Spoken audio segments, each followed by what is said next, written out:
बचपन के दलित साथी थे, उन लोगों की बस्ती अब इधर है, गांव से लगभग 200 मीटर दूर आप देख रहे हैं ये।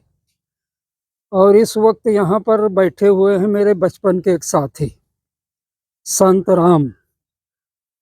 संतराम चौहान। कुछ याद आया बचपन में किसी खेल ओल का कि नहीं? बहुत याद आया भैया। बहुत याद आया। हमारे साथ अखाड़ा कूदने में पूरे गांव में अगर कोई मुकाबले का आता था तो ये थे। गांव के शाम की तस्वीरें। इस वक्त सूरज डूबने के करीब है।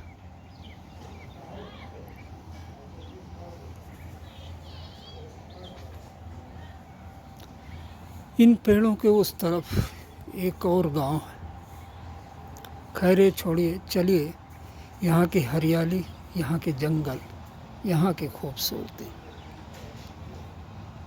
और यहाँ के पशु पक्षी, आज आपको कुछ तारुफ गांव से कराते हैं। देखिए एक खूबसूरत वीडियो और सब्सक्राइब करें दोस्तों अगर अभी तक नहीं किया है तो।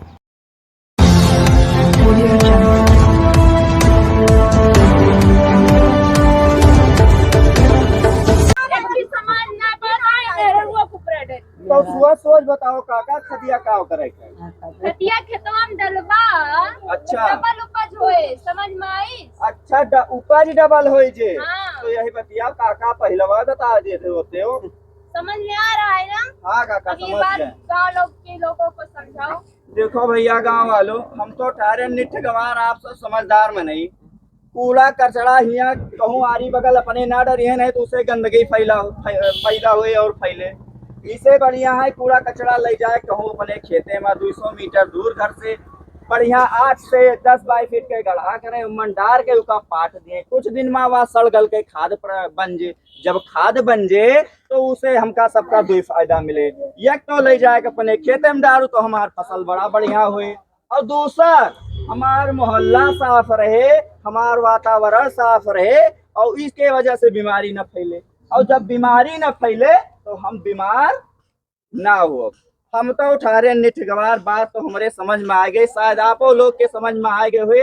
यही चीज बात जाके आप जाके जो है अपने घर पे बताइएगा, घर के बाद आरी बगल मोहल्ले में बताइएगा, जिससे लोग जागरूक हों और स्वच्छता की तरफ बख्शें। ठीक, यही बात आप लोग को समझाना चाह रहे थे इस नुक्कड़ के माध्यम से। अब हम लोग का दूसरा कार्यक्रम ऐसे के लिए आप लोग आ जाइए। ज्यादातर पेड़ उस दौर की याद दिलाते हैं जब देश की मिट्टी का ज्यादातर हिस्सा इन जंगली पेड़ों से ही आबाद था और पर्यावरण बैलेंस का बड़ा बेहतरीन दौर था। हर जीव के लिए कुछ न कुछ था, चाहे वो जीव आदमी हो, पक्षी हो या जानवर हो। और यह है बांस, बहुत उपयोगी। शुरुआत में घर में इस्तेमाल होता था, आजकल शिल्प में इस्तेमाल होता है, और पुराने दौर में लोग लाठियां चलाने में भी, हमारे अवध की तो लाठी एक शान मानी जाती है। मैं तो कभी कभी कहता हूँ कि हमारे एक दोस्त मोहम्मद इब्राहिम, एक दोस्त नहीं बहुत अजीज दोस्त, वो तो कहते थे चाऊ बांस के लट्ठे हैं, हम यूपी के पट्टे हैं। हाँ भाई, बात तो सही है। यूपी का क्या मुकाबला, और अवध वो तो सर का ताज है यूपी का। घर की पालतू बकरियां इस वक्त भोजन में व्यस्त हैं। एक ऊँघ रही है, बच्चा इसको नींद आई हुई है, चलो यार।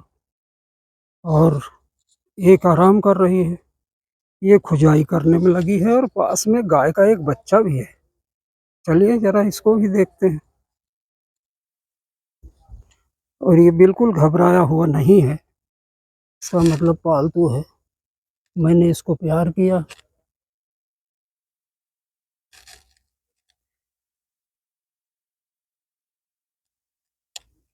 चलो, शायद इसको कोई मच्छर परेशान कर रहे हैं। अभी बोलता हूँ कि इसको खुला छोड़ें। और इनकी सबकी रखवाली के लिए बिल्कुल संकित होकर मेरे पास में ये चल रहा है। पता नहीं पालतू कुत्ता या कहीं से आ गया, और वैसे ही मेरे हाल चाल पूछने के लिए यहाँ पे खड़ा हुआ मुझे देख रहा है। हालांकि ये हर चंद कोशिश कर रहा है कि मेरे पीछे पहुंच जाए।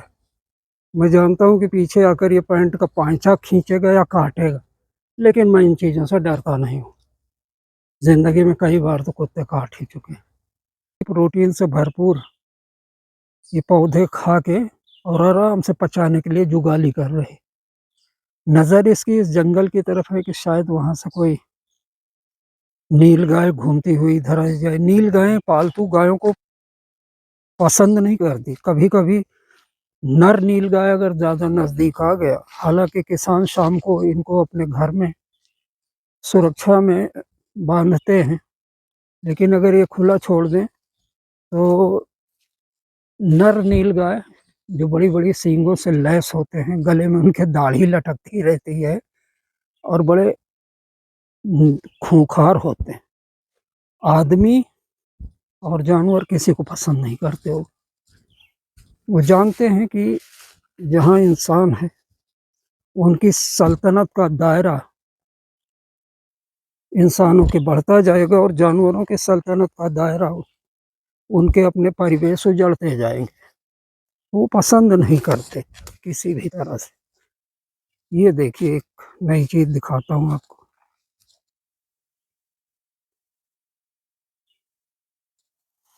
दोस्तों ये हल्दी की खेत है, हल्दी बोई हुई है और ये हल्दी के पौधे, इसके नीचे हल्दी है। बस ये पत्ते पीले होने शुरू हो गए, इसका मतलब है कि एक आध महीने के अंदर इनकी खुदाई होगी और इनकी जड़ों में आलू की तरह हल्दी बरामद होगी। इधर काफ़ी हरे हैं और इधर मेरे पीठ पीछे जो हैं ये पकने शुरू हो गए, यानी हल्दी जो है नीचे वो परिपक्व हो रही है मिट्टी में।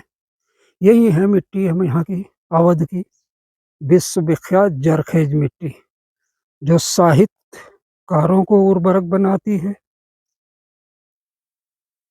शूरवीरों की धरती है, सौहार्द की धरती है और शायद हल्दी की भी धरती है।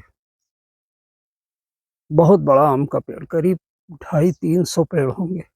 इसके अंदर इस वक्त नज़र नहीं आ रहा है, लेकिन यहाँ पे मोर बहुत है और मैं इन्हीं को देखने के लिए ढूंढ रहा हूँ। बट चलो उनको आराम कर दो। सुबह काफ़ी सुबह लोग गांव को जगाने के बाद में उन्होंने नाश्ता पानी कर लिया है और उनके खाने लायक इस जंगल में बहुत कुछ है। अभी आज़ाद हैं, नीलगाय भी हैं और मोर भी। हम तो खुदा से दुआ ही कर सकते हैं कि उनकी ज़िंदगी में कोई दखल न दे, रिश्ते बेहतर बनाए कि वो इंसानों के दरवाजे तक आ सकें। लेकिन ऐसा कब होगा कह नहीं सकते। और ये जंगल कब तक खेत नहीं बन जाएंगे, कब तक इंसानों की अपनी ज़िंदगी वरीयता पर होगी और जानवर की, पक्षियों की ज़िंदगी को निचले क्रम पर या हाशिए पर डाला जाएगा। कब समझदारी इतनी पैदा होगी कि हम प्रकृति से की मोहब्बत को हाशिए से उतार कर अपनी ज़िंदगी में उतारें, पशु पक्षियों से दोस्ती करें, रिश्ते डेवलप करें ताकि वो हमसे डरे नहीं, नज़दीक आएँ और उनके परिवेश ना उजाड़ें। इसी दुआ के साथ ये वीडियो आपको कैसी लगी ज़रूर बताएँ।